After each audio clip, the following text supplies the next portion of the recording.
In our final part of our Reactions of Alkenes podcast, we're going to go over hydration. Hydration will be the addition of water to an alkene, so we're breaking the double bond. It's still an addition reaction, but it also uses Markovnikov's rules. So it's going to look very similar to a hydrohalogenation reaction. All right, as we already said, this is an addition reaction. We are going to break the double bond of the alkene, forming an alkane. This time, though, we're adding water. In order for a hydration reaction to occur, we will need an acid catalyst. If we are not given what acid is used as a catalyst, we can simply put H+.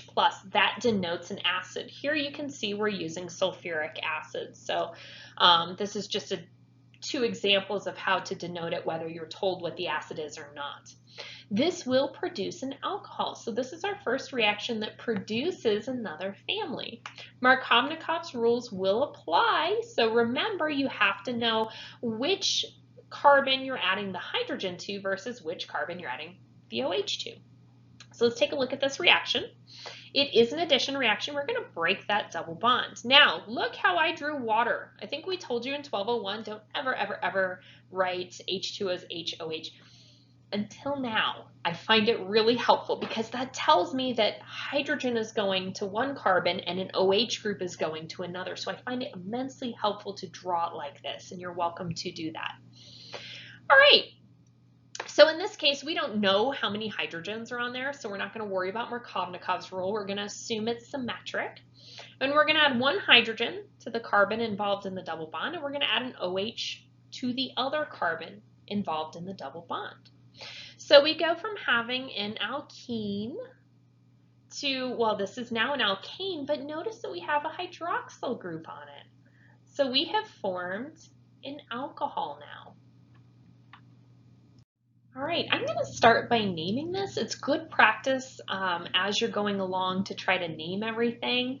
It just keeps you fresh in that. So I see a parent chain that is 1, 2, 3 long, and it has a double bond. So this is propene. I do not need to number the position because no matter how I turn this, that double bond is going to have position number 1. Okay. So this is propene, and it's going through a hydration reaction, so I know that I'm going to break my double bond. Now I have a choice. I'm going to add the hydrogen to one carbon in the double bond and the OH to the other. So I have to think in my head first before I do this. Does Markovnikov's rule apply?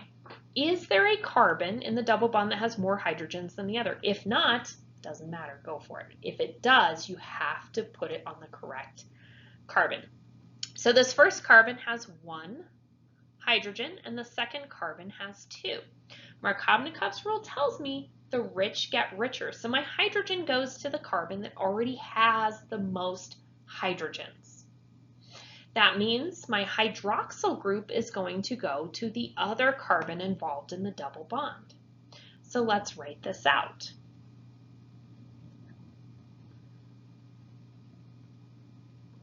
I've broken my double bond.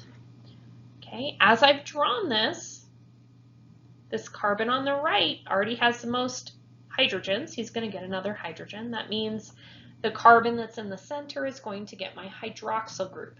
Now, we have not learned how to name alcohols yet, but it's fairly similar. Alcohols use an OL ending and every other convention applies.